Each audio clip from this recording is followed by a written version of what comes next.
భారత ప్రధాని నరేంద్ర మోడీ ఆంధ్రప్రదేశ్ రాష్ట్రంలో పర్యటించనున్నారు.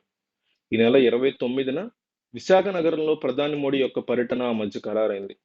29వ తేదీన విశాఖకు రానున్నటువంటి ప్రధాని అక్కడ రోడ్ షోలో పాల్గొనేటువంటి ప్లాన్ చేశారు. ఆంధ్ర యూనివర్సిటీ ఇంజినీరింగ్ కాలేజ్ గ్రౌండ్‌లో నిర్వహించే బహిరంగ సభలో ఆయన పాల్గొంటారని తెలిపారు. అయితే అది ఇప్పుడు క్యాన్సిల్ అయింది. ఎందువల్ల క్యాన్సిల్ అయ్యింది అని చూసే ముందు అసలు ఏం ప్లాన్ చేశారో అక్కడి నుంచి వేదికగా అనకాపల్లి జిల్లా అచ్యుతాపురం మండలం పూడిమడకలో ఎన్టీపీసీ నిర్మించే గ్రీన్ హైడ్రోజన్ హబ్ మరికొన్ని ప్రాజెక్టులకి ప్రధాని మోడీ శంకుస్థాపన చేస్తారు. అంతేకాదు ఆంధ్రప్రదేశ్ రాష్ట్ర ప్రజల్ని ముఖ్యంగా విశాఖ వాసుల దశాబ్దాల కల రైల్వే జోన్ 2ని కూడా ప్రధాని నరేంద్ర మోడీ శంకుస్థాపన చేయనున్నారని సమాచారం వచ్చింది. ఇప్పటికే విశాఖని గ్రోత్ హబ్‌గా ప్రకటించిన కేంద్రం ఈ మేరకు విశాఖలో అభివృద్ధికి కీలక ప్రాజెక్టులతో కృషి చేస్తోంది. ఉమ్మడి ఆంధ్రప్రదేశ్ విభజన చట్టంలోని విశాఖకి రైల్వే జోన్ ప్రకటించిన కేంద్రం ఎట్టకేలకి రైల్వే జోన్ ఏర్పాటు చేస్తుంది. మొత్తం ప్రధాని మోడీ 85,000 కోట్ల పెట్టుబడితో ఎన్టీపీసీ నిర్మించేటువంటి గ్రీన్ హైడ్రోజన్ హబ్ ప్రాజెక్టుతో 25,000 మందికి ఉపాధి లభించే అవకాశం ఉన్నట్టు తెలుస్తోంది. ఇదిలా ఉంటే ప్రధాని నరేంద్ర మోడీ విశాఖ పర్యటన నేపథ్యంలో జిల్లా అధికార యంత్రాంగం విస్తృత ఏర్పాట్లు చేస్తోంది.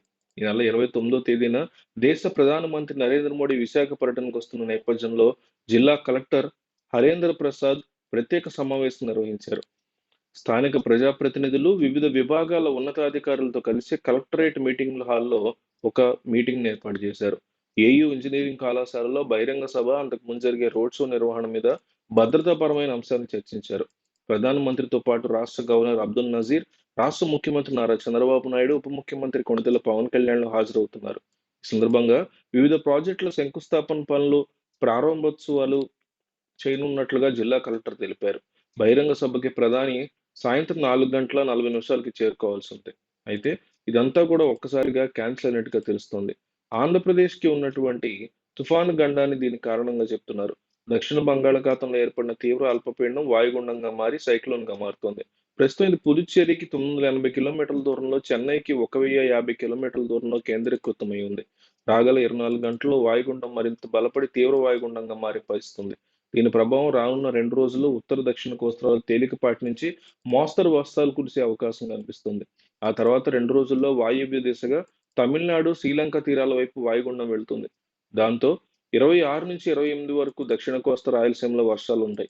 28, 29 తేదీల్లో నెల్లూరు, ప్రకాశం, తిరుపతి, విశాఖ, శ్రీకాకుళం, కాకినాడ, అనకాపల్లి జిల్లాల్లో వర్షాలు కురిసే అవకాశం ఉందని వాతావరణ శాఖ పేర్కొంది. తీర ప్రాంతాల్లో గంటకి 45-55 కిలోమీటర్ల వేగంతో ఈదురుగాలులు వీచే అవకాశం ఉంది. వాయుగుండం నేపథ్యంలో దక్షిణ కోస్తా తీరంలో మత్స్యకారులు వేటకు వెళ్లొద్దని వాతావరణ శాఖ అధికారులు హెచ్చరికలు జారీ చేశారు. ప్రధాని నరేంద్ర మోడీ నెల 29న విశాఖలో పర్యటించాల్సి ఉండగా ఇప్పుడు ఆ పర్యటన రద్దయింది. ఏపీకి ఉన్నటువంటి సైక్లోన్ ముప్పు కారణంగా ప్రధాని యొక్క పర్యటనని రద్దు చేశారు.